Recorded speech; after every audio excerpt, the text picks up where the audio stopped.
نحمده ونصلي على رسوله الكريم اما بعد فاعوذ باللہ من الشیطان الرجیم بسم اللہ الرحمن الرحیم۔ محترم سامعین ناظرین السلام علیکم ورحمۃ اللہ وبرکاتہ۔ عاشورہ محرم 10 محرم الحرام کے حوالے سے کہ یہ بڑا اہم دن ہے، عظمت والا اور فضیلت والا دن ہے۔ اس دن اللہ کے پیغمبر صلی اللہ علیہ وسلم نے ارشاد فرمایا کہ جو شخص اپنے اہل خانہ، اپنے بیوی بچوں پر عام دنوں سے ہٹ کر وسعت کرے گا، یعنی کھانے پینے کے اندر وسعت کرے گا، تو پورا سال اللہ رب العالمین اس کے رزق کے اندر وسعت پیدا فرمائیں گے۔ پورا سال اللہ رب العالمین اس کے مال کے اندر خیر و برکت پیدا فرمائیں گے۔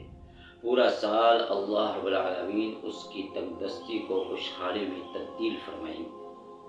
اور اس طرح فرمایا کہ جو عاشورہ کا روزہ ہے، اللہ کے پیغمبر صلی اللہ علیہ وسلم اور آپ کے صحابہ یہ رمضان المبارک کے روزے فرض ہونے سے پہلے یہ روزہ رکھا کرتے تھے، لیکن پھر جب پتہ چلا کہ یہودی بھی اس دن روزہ رکھتے ہیں، تو اللہ کے پیغمبر صلی اللہ علیہ وسلم نے اپنے صحابہ کو مخاطب کر کے فرمایا خالف الیہود والنصارى، کہ تم یہود و نصارہ کی مخالفت کرو تاکہ ان کے ساتھ تمہاری مشابہت نہ ہو، اور تم روزہ رکھو ایک دن پہلے اور ایک دن بعد، یعنی 9 اور 10 محرم کا یا 10 اور 11 محرم کا روزہ رکھو۔ 2 دن روزہ رکھنے کا حکم فرمایا۔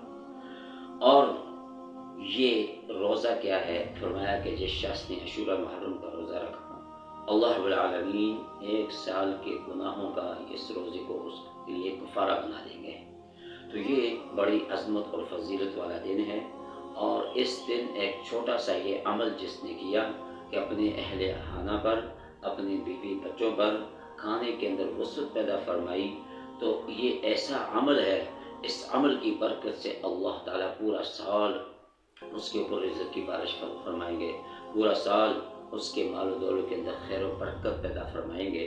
تو دعا فرمائیں کہ اللہ تعالیٰ ہم سب کو جو کچھ کہا سنا اس پر عمل کرنے کی توفیق عطا فرمائے۔ وآخر دعوانا ان الحمد للہ رب العالمین۔